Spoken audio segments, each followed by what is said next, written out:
Hello, guys, and welcome to the Nacho Show. In this episode, we will go ahead and talk about how universities are going woke. Well, I'm sure you guys already know this, but we do have some universities out there, religious universities, or universities that do have ties with religious organization. In this case, we will talk about Brigham Young University, which is a university that has been organized by the Church of Jesus Christ of Latter-day Saints here in Utah. And we will go ahead and talk more about this with our special guest about BYU going woke, and we'll go ahead and discuss this at the Nacho Show.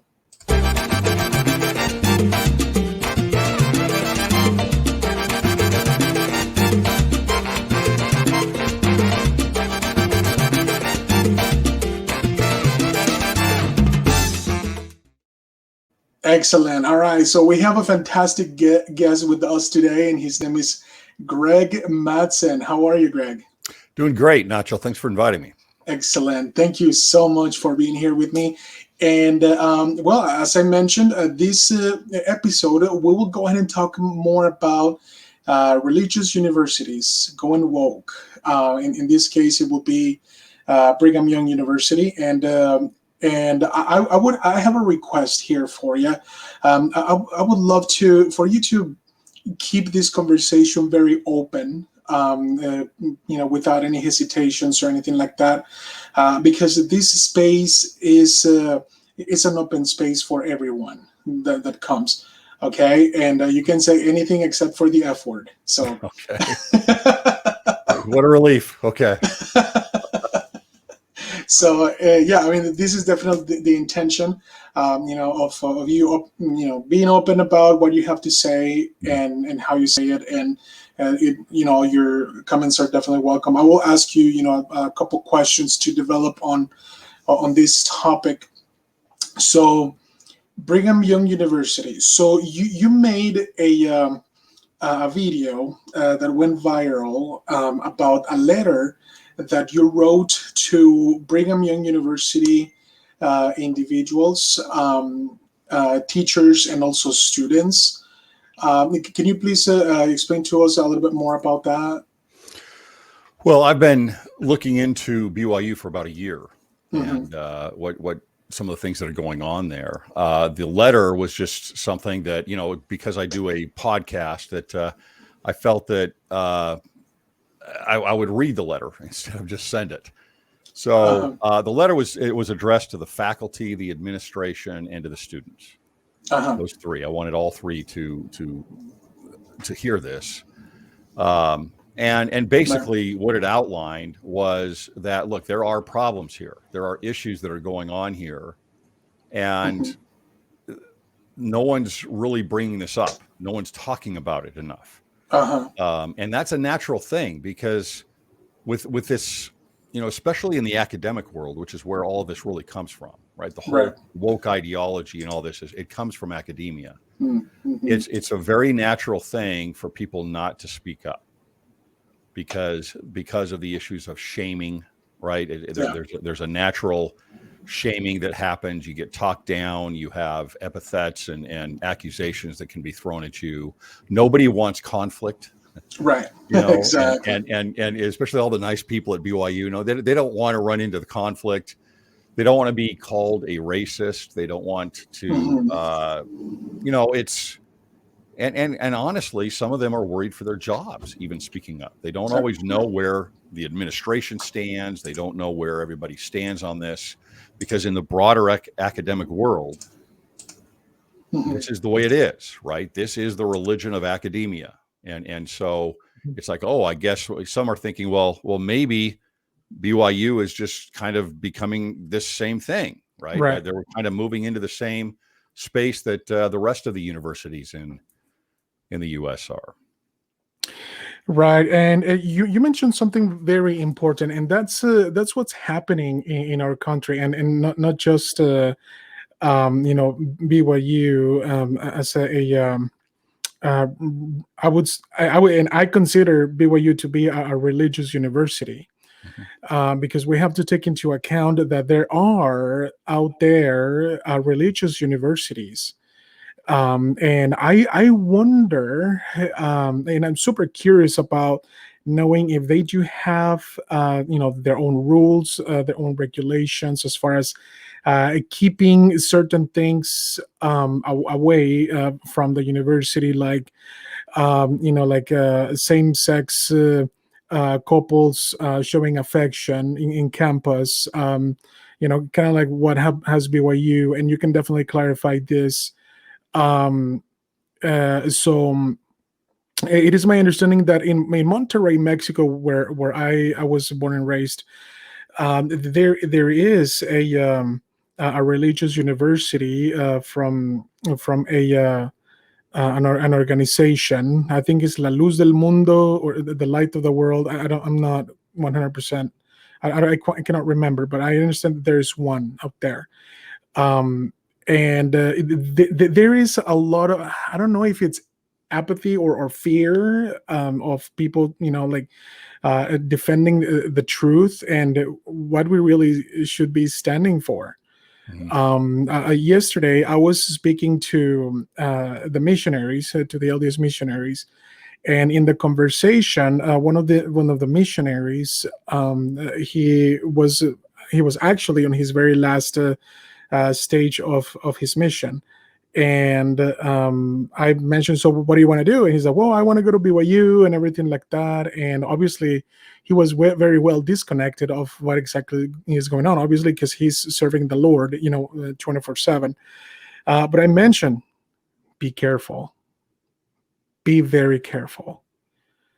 Make sure that you are grasping everything that you're living right now in the mission. Grasp that, and everything that your mom and dad taught you and your grandfathers taught you about the gospel, and everything that you were raised with, grasp that, because what's going on at BYU, it is going to surprise you.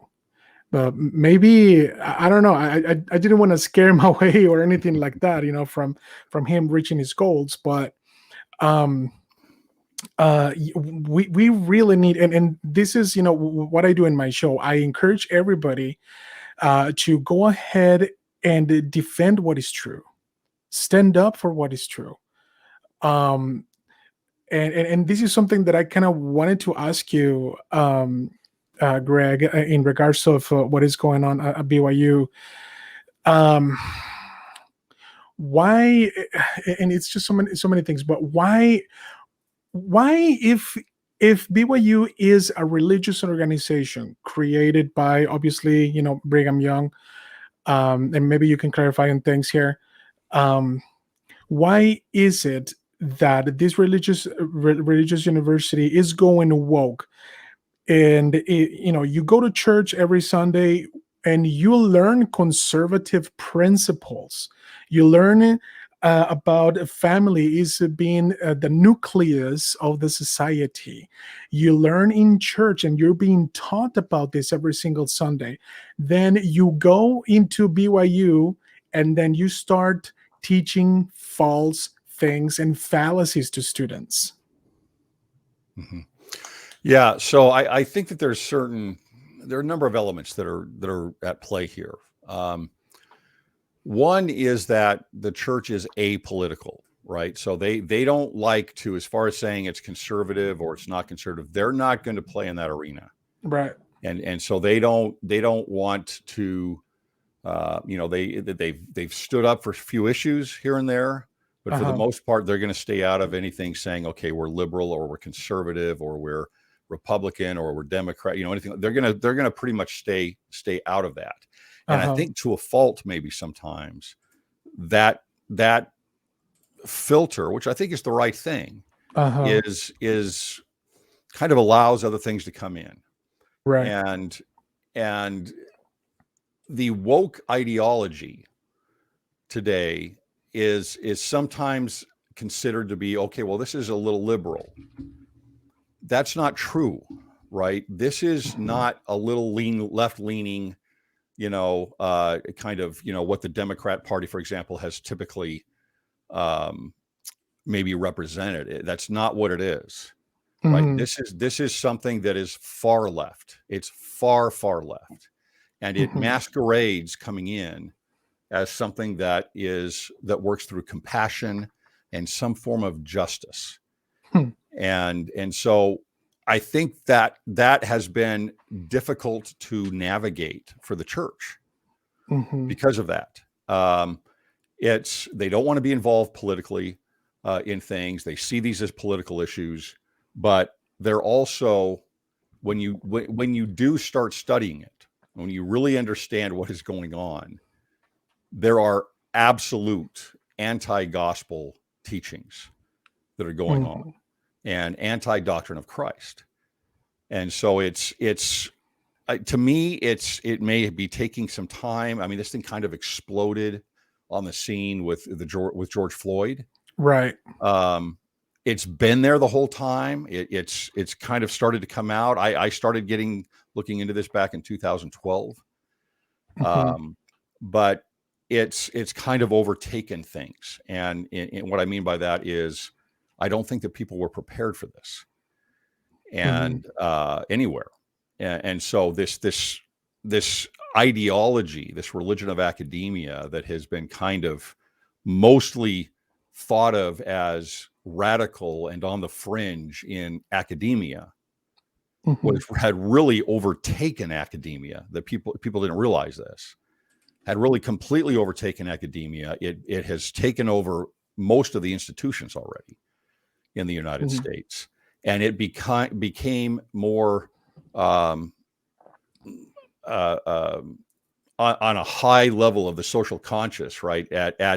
With George Floyd, people were like, "Wow, what is this? What is going on?" All of a sudden, there's protests everywhere. Well, that's because there's a network, there's an organization, there's a structure, right, of all of this woke ideology that's already in place. So I don't think the church. I think the church is working on it. And it's a difficult navigation. I'll be honest. It's very difficult to navigate on this. So now analyzing about, how the church really is taking things into place, I see a very big difference, between back in the 70s, or like back in when Benson was also or Kimball was in the presidency, the way that they talk, and everybody goes with this, is like, yeah, the messages were for the people of their time. Okay, but my take and my point here, that would be, so when Martin Luther King, like we had our prophets, where like they are a communist organization, and they were very openly talking about that. As far as if you can remember any of those discourses. Now, on our time in 2022, in the 2000s, now we're being told, be nice. You know what I'm trying to say here? Yeah. So I don't know, and I'm a big defender of truth, and that's what I keep proclaiming here in my show. So what's the difference here? And I don't think I don't know. I guess I don't want to accept, yeah, it's just the timing or the times or anything like that. But why do we now have to be nice and let fallacies to come through, and in the name of being nice? Yeah. So I think there's a couple things here. I think, first of all, if you go back and you look at the history of the say, for example, the General Conference talks, and things that were written in the Ensign and things like that. Communism, for example, came in. You had the October Revolution of 1917 in Russia, and then you had the growth of the Soviet Union that started to happen. Right. There was Marxism was a thing, right? Going all the way back to Marx, of course, Right. but it wasn't institutionalized yet. And so as it became institutionalized, and then there was the spread of the Soviet Union, it took a while for the church to respond to something like that. We didn't have many members in Russia, for example, and there were, it wasn't something that affected most of the Latter-day Saints. And so it took a while for them to come out. So if you go back and look at some of the talks that started to come out, I'm trying to remember, I haven't done this in a while, but I think that you start looking somewhere around in the 1930s. When you start seeing some of these things, this is 15, 20 years after the October Revolution.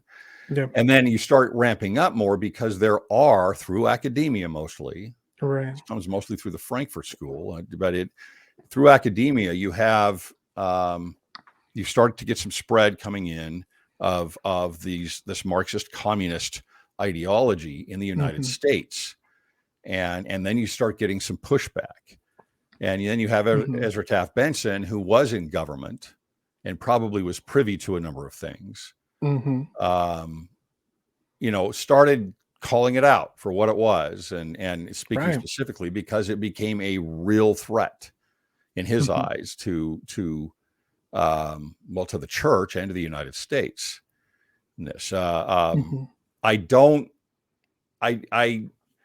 That Martin Luther King to me is a different thing.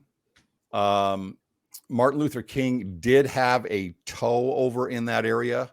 Where he had some funding probably some support from hard left individuals. Well, he did, right? I mean, he had that, but his final message overall was more along the lines of America represents this. It represents freedom and these values, right?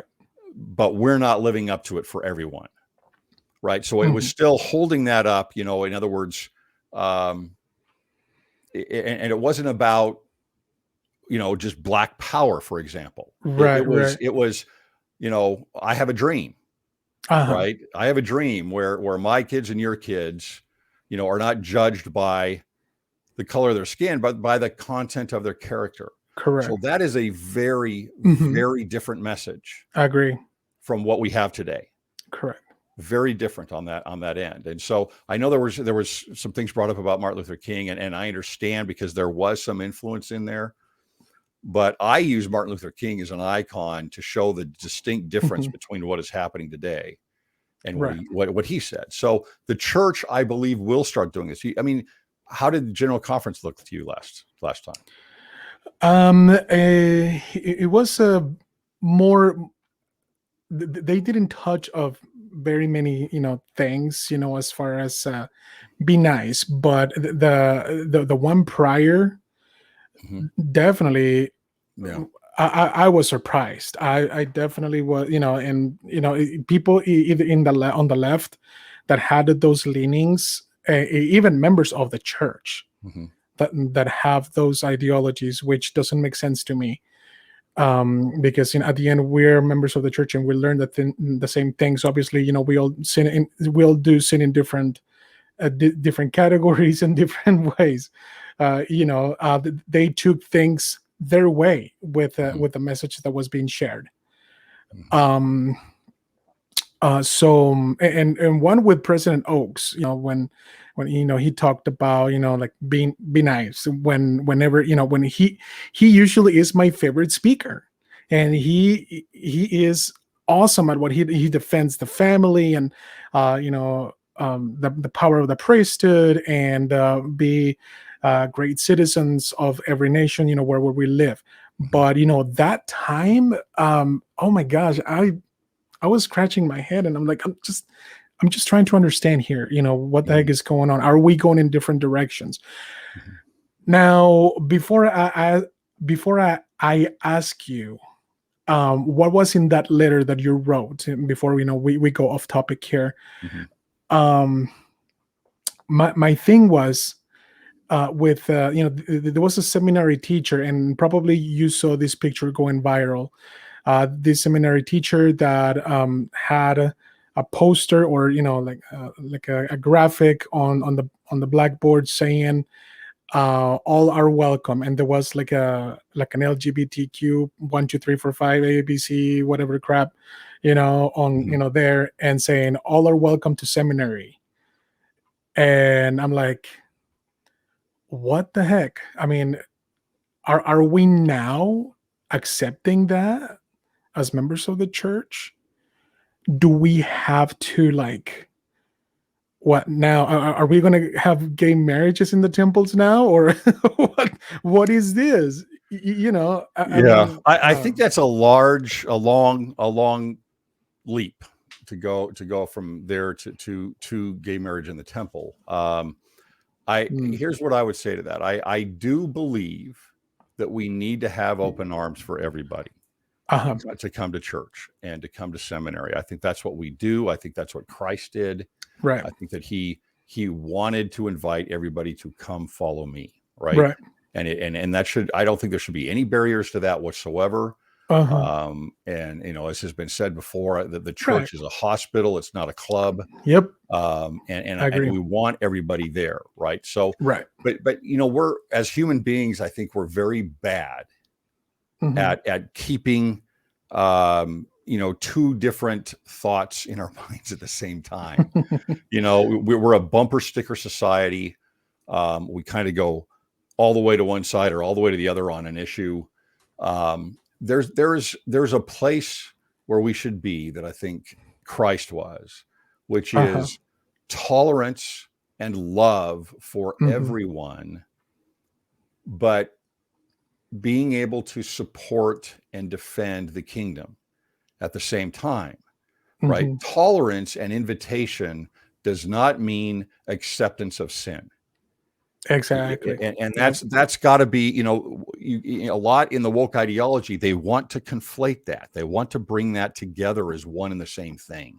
right, And that's where a lot of people get really, I think, confused. It's like, okay, we do want to open our arms to everybody. We do want to welcome. We want to be welcoming to everyone. We want to tolerate in the sense of the word, which would be love and invitation, right, right? But not tolerate sin. That Christ never tolerated sin, correct, right? He was open to everyone, but he doesn't tolerate sin.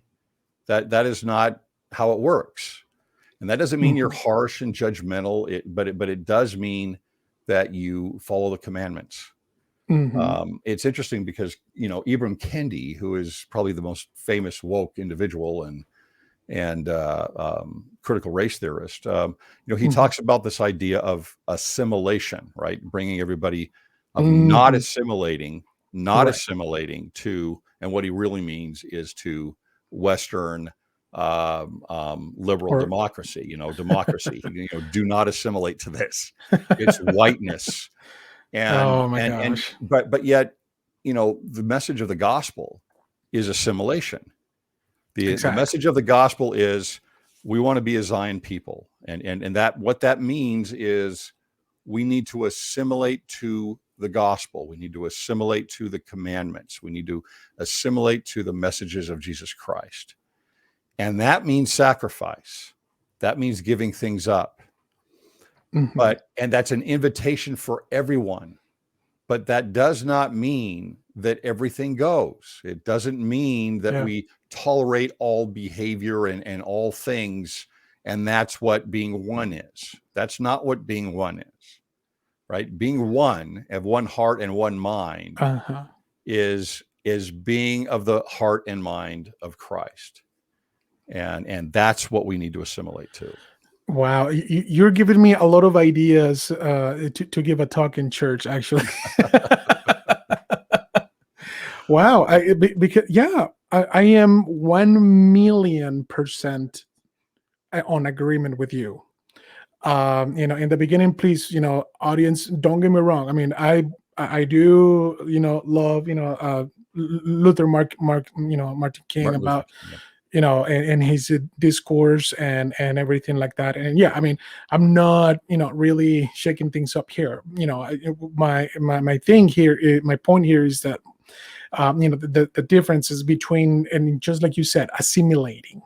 That's what the left wants us to do. And I don't know. I am very resistant to that because I'm not willing to, and I am not willing, and this is just me. I'm not willing to name somebody by their pronouns. I'm not. I'm not gonna do that. Even if you give me $1 million, I won't. It will be hard. It will be hard. Not to accept it. But my point is, like, I'm not going to do that. And that's what the left really is striving for, having those assimilate those things in our churches. And a lot of people confuse that because, if you don't assimilate that, then you're hating me. You're not loving me. No. And the Lord said in the scriptures, and you can agree with me on this one, is that the Lord does not make exception of people. He welcomes everybody, with arms, whatever. He loves the sinner, not the sin. And just like you said, the Lord does not tolerate one, like the sin. Yeah, that's right. But obviously we're not perfect. We're sinners, and that's the reason why we come to church, and that's the reason why we the church is our spiritual hospital, where we can be healed. We will go ahead and go to a commercial break really quick, and we will be right back. And remember, this is the Nacho Show. Nacho Graphics is a professional graphic design company that offers unlimited graphic design services to small, medium, and large businesses. We pride ourselves on providing high-quality, affordable design services that are customized to meet the specific needs of our clients. Our team of talented designers is passionate about creating unique, eye-catching designs that will help your business stand out from the competition. Whether you need a new logo or marketing materials, we will work with you to create a custom solution that fits your needs and exceeds your expectations. At Nacho Graphics, we understand that each company has different graphic design needs. That's why we offer an unlimited graphic design service that can be customized to fit the specific needs of your business. We believe that great design should be accessible to all businesses, regardless of size. So, if you're looking for a graphic design company that can provide you with high-quality custom designs at an affordable price, look no further than Nacho Graphics. Contact us today to learn more about our unlimited graphic design services and how we can help your business grow. Check out our website, www.nachographics.com, or call 801-869-0523. As a small business owner, you know that having a website is crucial to your success.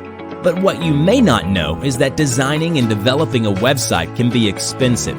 That's where Solidify Web comes in. Solidify Web offers affordable website design and development that will produce a website that is clean and tailored to fit your business needs. Plus, we offer search engine optimization services to help you obtain top rankings for your desired search terms, driving qualified leads to your site. Creating a website for your business is one of the most important things you can do in today's economy. Your website is your storefront and first impression for many potential customers. It is crucial that you have a clean, fresh, and well-designed website that represents your business the best way possible. We can create a stunning website for you that is both easy to use and navigate and ranks high in search engines. Contact us today to learn more about how we can help you take your business to the next level.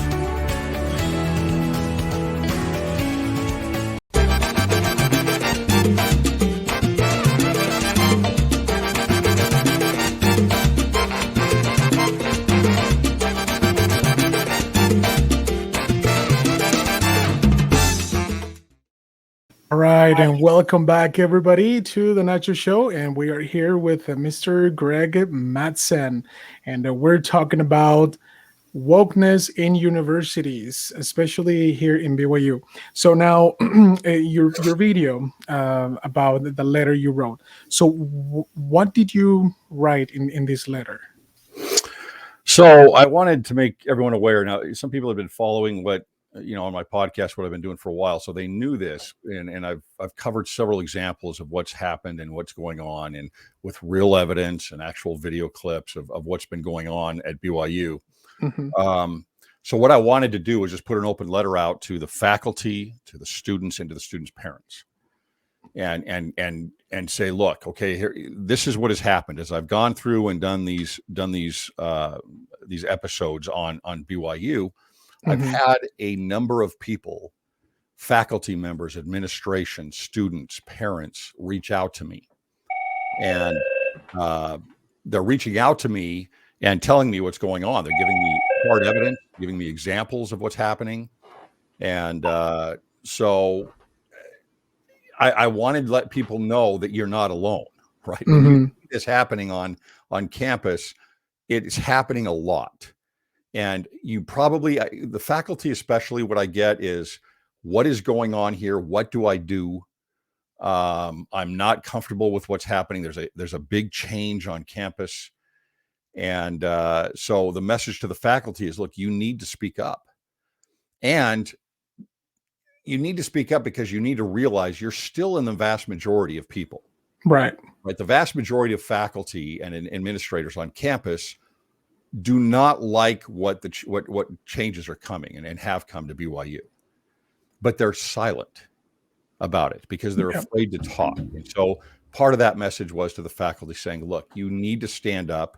I'm telling you, because I've got all of these contacts, right, from people that have come to me. You are in the vast majority. So don't feel like you can't stand up and say something. And this is part of this movement, right? It tries to shame you. It tries to keep you silent and if you oppose it. And you can't allow that. You have to speak up. You have to be able to speak up on this. Secondly, to the students directly, the message was, look, you need to speak up. If something is brought up in class, you need to raise your hand and say, and just ask for clarification. What do you mean by equity? What do you mean by justice? Right? What do you mean by whiteness, and why are we talking about this? Because this is what's happening there, right? These whiteness activities and role playing and object lessons on critical race theory.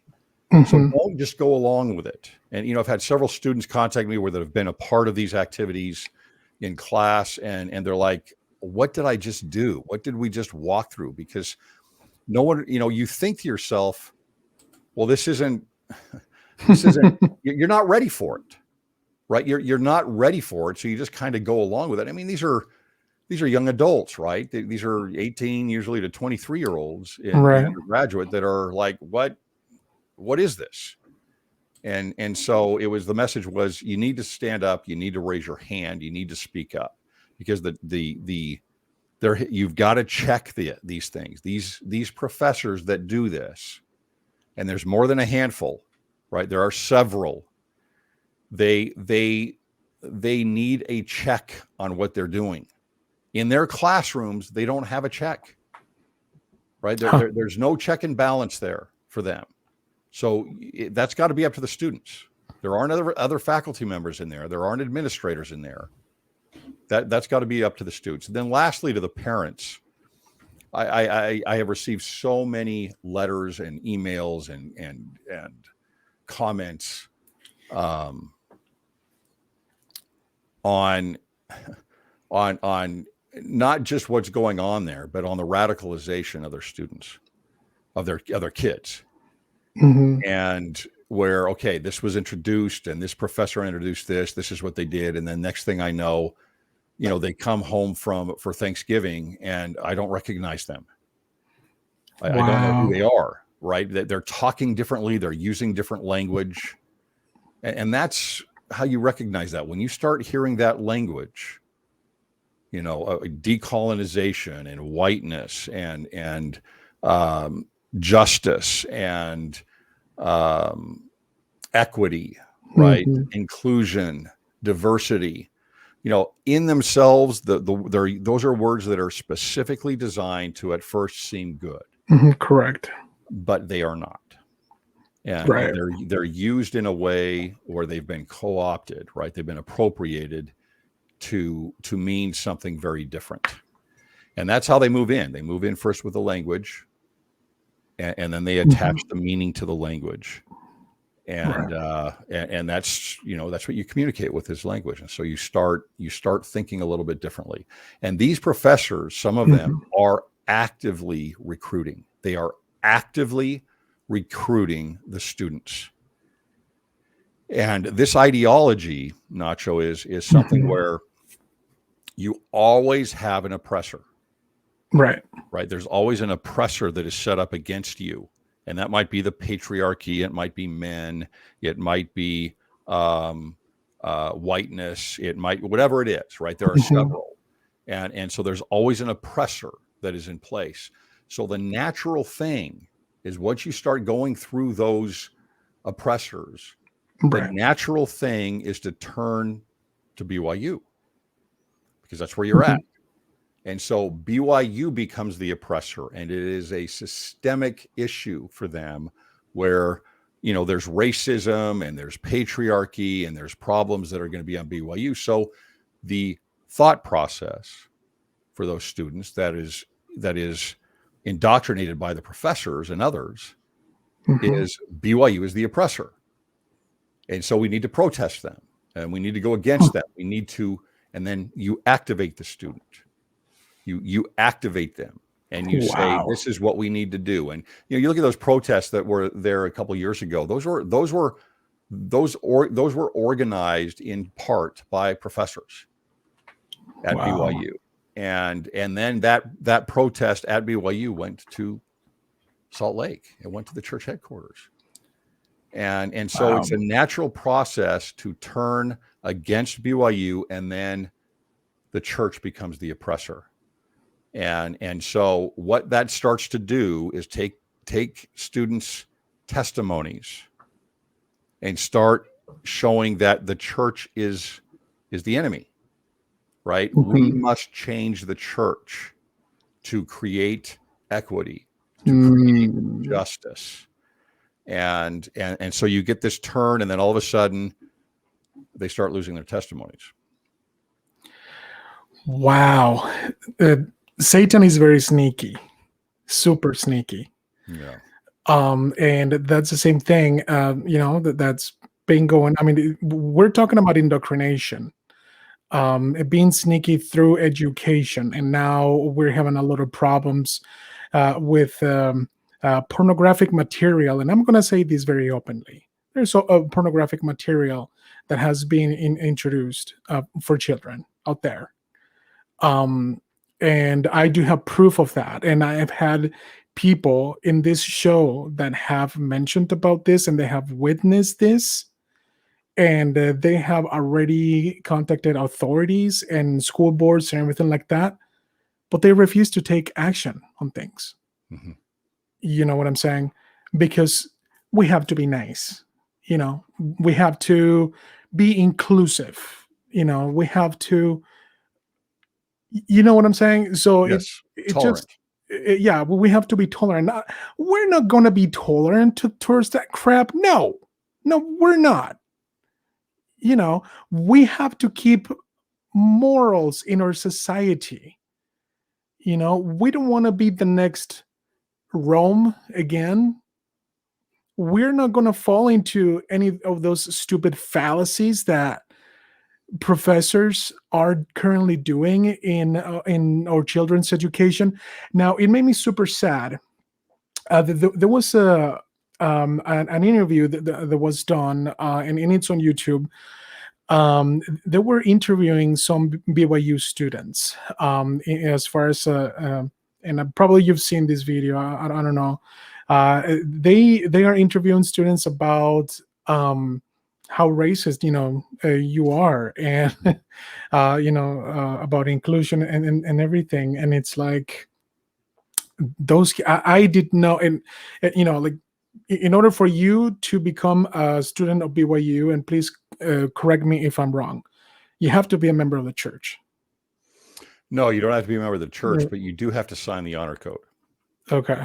So I don't know what is in that honor code, or or anything like that. I mean, I didn't go to BYU, but it's like, I mean, it's just common sense, and BYU is very well known in the LDS community, around the world, that when you go there, it's a safe place for you to study, and it's a safe place for you to acquire knowledge, and get yourself onto a better position and in life. And that's supposed to be the intention, not all the way around. Mm-hmm. It just made me sad that those BYU students, they were speaking like they didn't know how to really respond about these racist questions, and that they didn't know how to act. And I'm like, are you kidding me? I mean, you're 20 years old and you don't know what to answer on this type of topic. Yeah, and I think I think what those students that are going around doing those interviews are doing is despicable. It's despicable, and it's first of all, I can understand a little bit. Okay, this 19, 20-year-old is on the spot being asked a question live, and Mm-hmm. most people aren't used to doing that. Right. They're just not used to doing it. But there is, again, that's the pressure. That's the peer pressure, Right. and the shame issues, right? Of wow, if I don't answer this for what is correct, then people are going to hate me. And remember what social media does, Nacho. It is, if that individual is put up, I mean, that's a very popular TikTok channel that they have. They have millions of views, and they've had interviews with, networks and very popular. So if you don't answer correctly, you have thousands of people making comments, disparaging comments against you, right, from that video. And so it's a very different dynamic than what you and I may have had, right, when we went to school or when we were that age. There is a constant feeling of, well, how many likes am I going to get? Mm-hmm. And what is, this could go out. Well, in this case, this could go out to 1 million people. And what am I going to be portrayed as? And so if you read an author named Jonathan Haidt, it's very interesting what he talks about in terms of how social media has changed the millennial and Gen Z attitudes, and their how they react to things and what they talk about. Mm-hmm. They're very careful about not saying something that is going to get pushback online. Mm-hmm. And in social media. So I can get that a little bit. And that's why I think it's more the interviewers that are the problem with this. I think it's the wrong thing, but yes, of course. I mean, it just shows you that as parents, you have to know these things. You are going, whether you like it or not, as boring and as horrible and monotonous maybe as it is, you better start studying woke ideology. You better start studying it, because your kids are going to be exposed to this. And if they do not have the right answers, if they do not know how to navigate through these issues, if they don't understand the language, then you're going to have a hard time preparing them for the world. And that's not just BYU. That's any university, especially, and any workplace now. Yeah. It's you're going to run into all of this, and you've got to, you're going to need to prepare your kids more and more as to how to navigate through this new worldview. I agree with that. And, us as parents, it is our responsibility to educate our children the right way. And this is something that I have always preached everywhere, is that it is very easy to become a parent, very, very easy. But to become a father is very easy. Yes, it is. but to be a parent, it is difficult. That's correct. So yes. Sorry, I English is my second language, so yeah, I'm sorry, everybody. but do you see what I'm trying to say here? Yes. Yeah. So it is my responsibility as a dad to talk to my children and to make them see what it really is going on in the world. You cannot be lazy and just to expect the school do everything for you, because they're not. If you don't teach your children to walk in the footsteps of Christ, the world is going to teach them not to do it, and they're gonna teach them to follow Satan. And now they're the Satan, the Church of Satan, it is being recognized as a religion. Satan is very sneaky, and now that they have monuments out there, and everything like that. And I'm like, why don't they take just those down instead of other monuments? There's a monument in I don't know if it's Washington or Oregon of Lenin. There, I wonder why that doesn't get torn down. Because these people, they I don't know. It's just that there's so much out there, and I don't want to get mad. So, and Yes. it is an agenda, and everything is prepared very carefully. Those are tactics that are being used to take down our country. And that's what people don't understand. You might, there's something called advances that happens with this ideology. The advances are little things. Let's include this language in this document. Let's change this policy a little bit. And it's usually it's always done under compassionate types of. That's how you lead in, right? That's the carrot to lead into these things. But when you study this fully, you need to see that the major proponents, whether it's the organization of Black Lives Matter, whether it's Ibram Kendi, Kimberly Crenshaw, who's the one who coined critical race theory and intersectionality, these all have the same DNA. They're all in the same DNA, and they outright say we need to get rid of liberal democracy. They outright say that the Western way of things has got to be pulled down, right? This is not, it's not a conspiracy. It is not, you're taking this too far, Greg, or you're taking this too far, Nacho. No, it's not being taken far enough. This is real. That's what their objective is. Exactly. Their objective is to destroy the founding of America and the West, and to replace it with who knows what.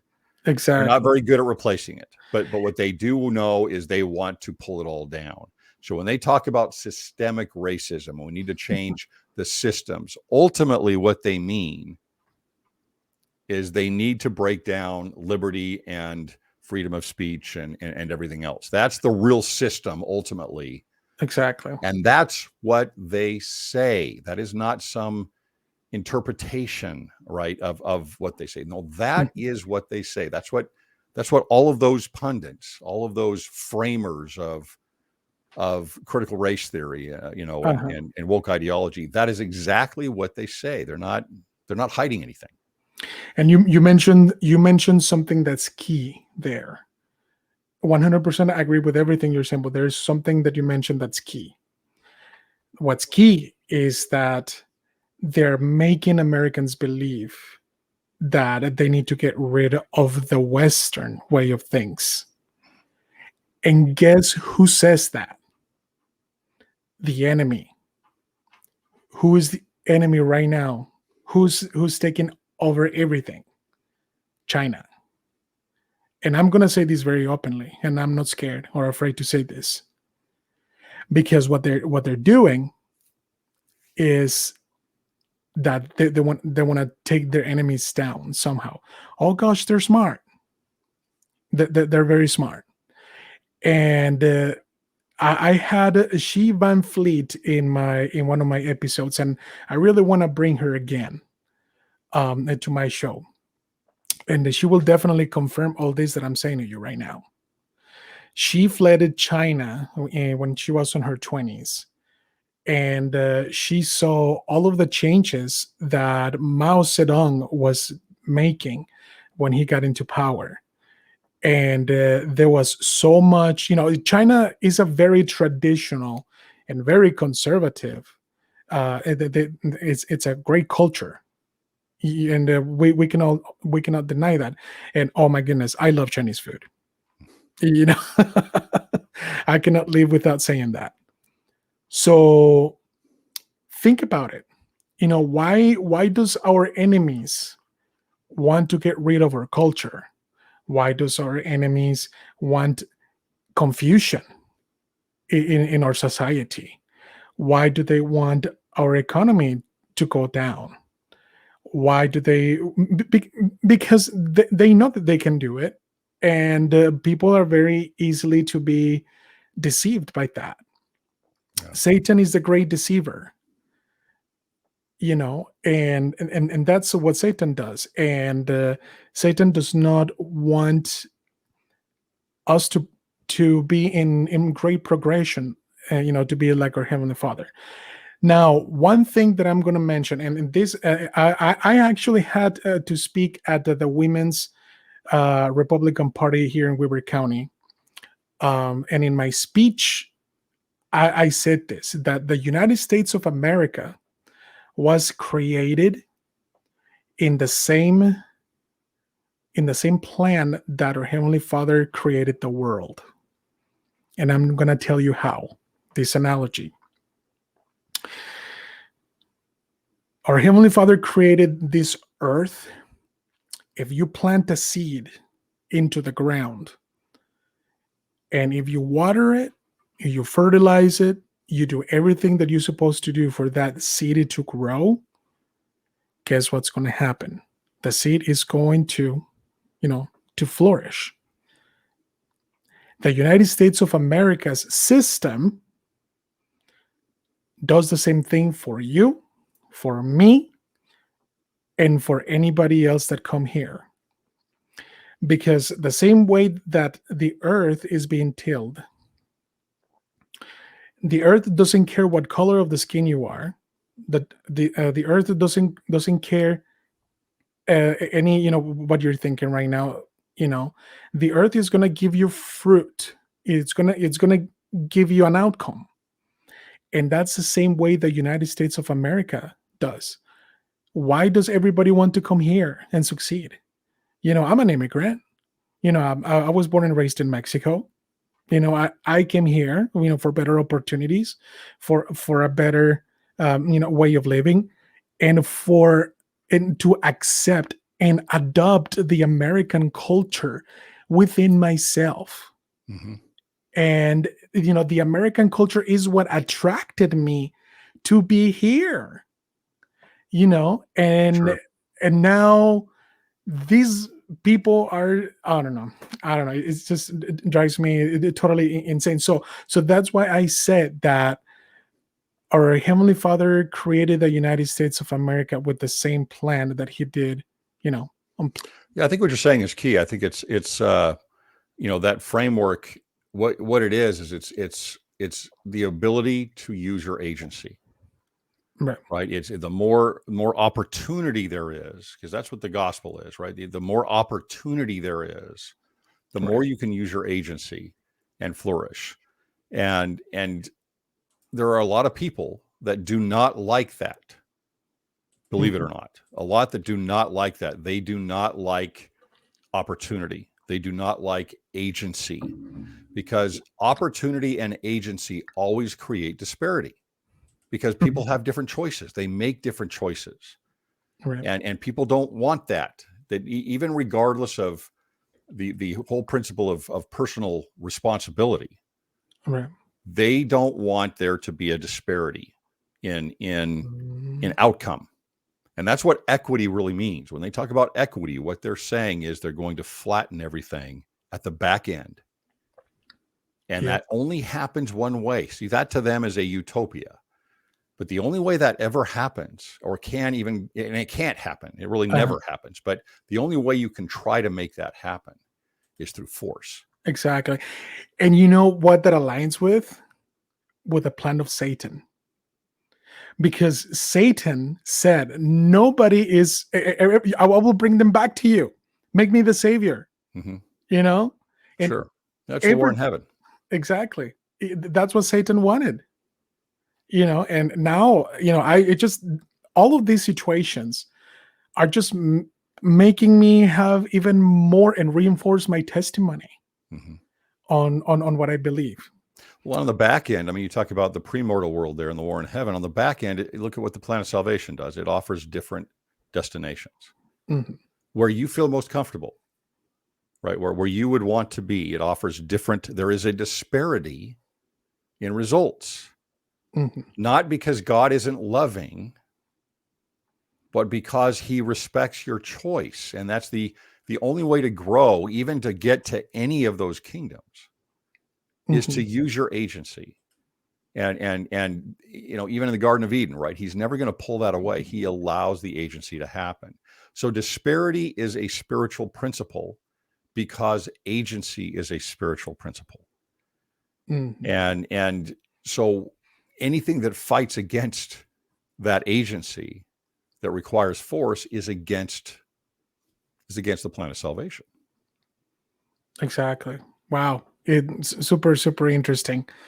Yeah, this definitely has been very enriching to me, this conversation. And what do you have to say to my audience, in regards of defending truth?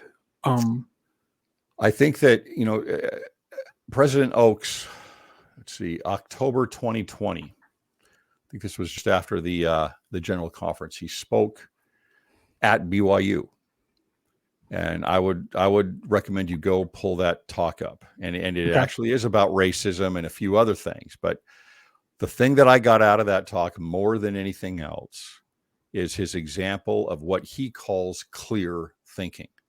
Mhm. And clear thinking means, like what we were talking about, tolerance, right? You need critical thinking. You need to understand how to parse things out. So, for example, again, if I'm talking about tolerance, then that means, yes, invitation, love, charity, welcoming. Mhm. But it doesn't mean tolerating everything. It doesn't mean tolerating sin. And so you can be tolerant on some things. But as President Nelson also says, you can have too much of a good thing and it's bad, right? He's a medical doctor. So he talks about, overloading with too much medicine on something could kill someone.